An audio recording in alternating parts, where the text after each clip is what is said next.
Salut à tous, j'espère que vous allez bien. Donc pour cette nouvelle vidéo, je vais vous montrer comment j'ai réalisé mon Pinocchio pour ma participation donc à la première épreuve du Handmaster réalisée par Sergent Guimauve. Donc je vais faire très vite, il n'y aura pas beaucoup de montage, enfin je veux dire d'artifice autour de cette vidéo puisque je voulais pas dépasser les 10 minutes. Donc là on va commencer par les jambes. Donc j'ai décidé de le réaliser un peu comme un pantin de bois, ceux qui servent à dessiner. Je voulais vraiment représenter Pinocchio à ma sauce. Donc là j'ai fait deux boules pour les articulations, donc le genou et la cheville. Et ensuite j'ai fait des rondins de bois pour la cuisse et la jambe. J'ai également souhaité réaliser quelques nœuds sur les jambes. Et pour le reste j'ai strié avec mon outil en métal.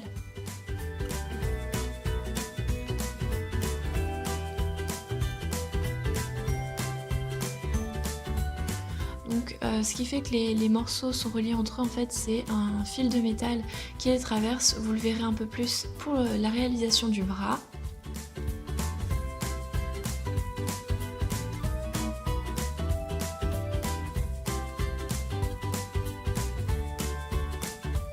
Donc ça y est, on passe maintenant à la réalisation des bras. Donc au niveau des proportions, je me suis beaucoup appuyée, vous le verrez d'ailleurs sur cette création, sur le livre de Natacelle, celui qu'elle avait publié sur les contes de fées, donc ça m'a beaucoup servi. Donc là, comme vous voyez, je me sers de fil d'aluminium pour relier les morceaux entre eux. C'est ce qui va aussi me permettre, une fois que les bras seront secs, de pouvoir articuler mon Pinocchio.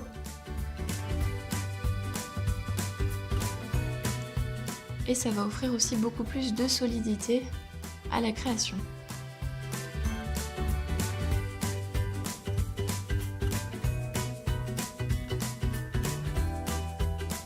Donc là j'avais déjà réalisé le premier bras, je vous montre le deuxième. À chaque fois je n'en réalise qu'un à la vidéo.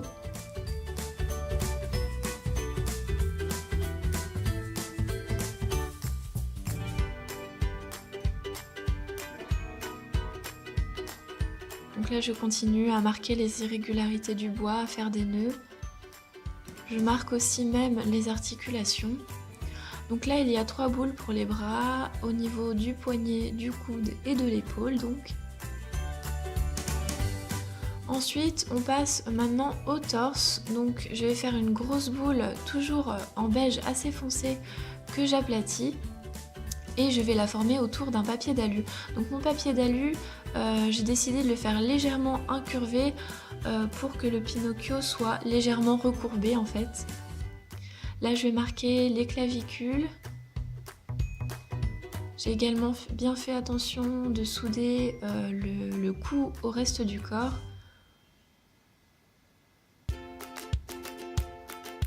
Donc là j'ai pu planter les bras avec des tiges en métal dans le papier en aluminium.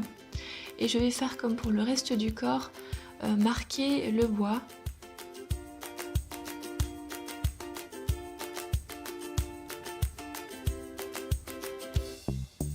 Là pour le visage, je ne vous ai pas tout montré puisque je me suis, comme je vous le disais, beaucoup appuyée sur le livre de Natacelle. Donc si jamais vous souhaitez le réaliser, le tuto est dedans. C'est vraiment le dernier qu'elle a sorti sur les contes de fées.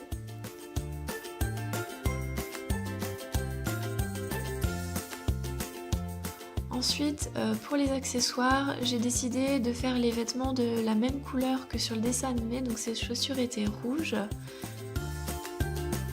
Et donc j'ai voulu les faire pointues, toujours pour ressembler au petit pantin en bois.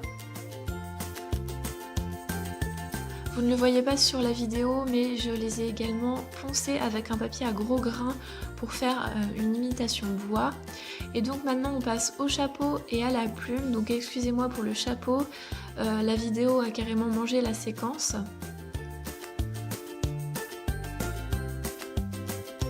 Mais c'est tout simple en fait. Du coup j'ai pris une boule et avec mon doigt je l'ai creusé au niveau de l'intérieur du chapeau. Donc en fait le chapeau est creux et ensuite j'ai remonté les bords. Donc là, vous voyez que je colle la plume, il s'agit tout simplement d'eau. J'ai utilisé de l'eau tout au long du processus parce que du coup ça fait légèrement fondre la pâte. Toujours en clin d'œil au compte, j'ai décidé de faire un livre, donc juste à côté du Pinocchio, et au-dessus en peinture j'aurais marqué Pinocchio, mais ça vous le verrez à la fin de la vidéo. Pour un peu plus de réalisme, je rajoute des pastels et je fais les coins qui sont censés du coup être en métal, en peinture acrylique. Maintenant, je vais passer aux vêtements. Donc pour les vêtements, je voulais toujours garder ce réalisme, cet effet tissu, et donc c'était pas au niveau de la texture mais plus au niveau du tombé du tissu. Je sais pas si vous voyez ce que je veux dire. Je voulais vraiment faire comme des patrons en pâte pour qu'après on puisse voir les plis du pantalon sur le Pinocchio.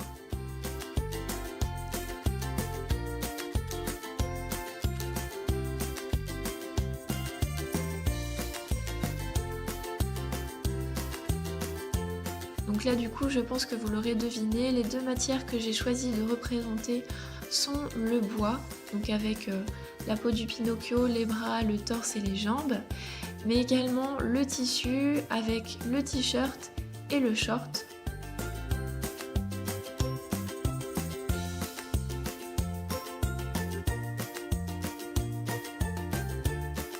Là toujours pareil, je me sers beaucoup d'eau pour faire les jointures du vêtement. C'est pour ça que vous voyez qu'il y a certains endroits qui sont blanchis.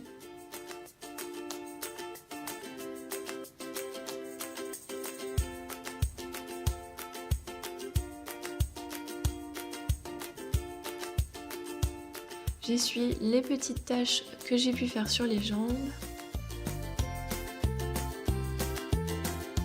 Et voilà ce que ça donne.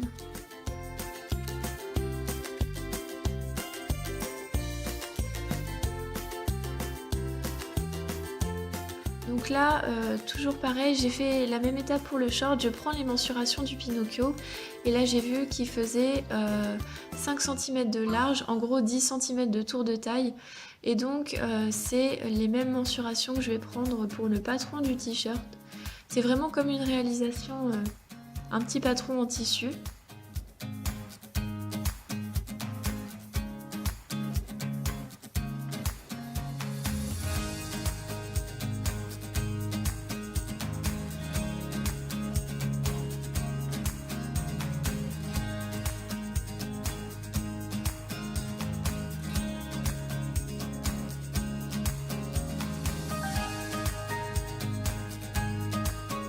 Donc maintenant, une fois que mon Pinocchio a séché, je vais passer à la peinture des yeux. Donc j'ai décidé de lui faire les yeux marrons avec quelques petits reflets dedans.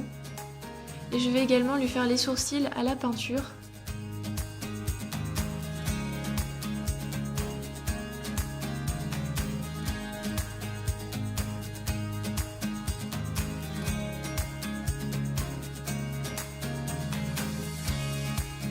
Et donc voilà ce que ça donne au niveau du rendu, donc sous cloche. Et ensuite, je vais enlever la cloche pour vous montrer de plus près. Donc voilà, j'ai marqué Pinocchio au pinceau sur le petit livre. Et du coup j'ai tout verni, mais avec un vernis mat. C'est ce qui se donne ce fini légèrement satiné. Donc je tenais à remercier Sergent Guimauve pour ce concours, ainsi que tous les jurys et tous les partenaires du concours. C'est vraiment très gentil de leur part.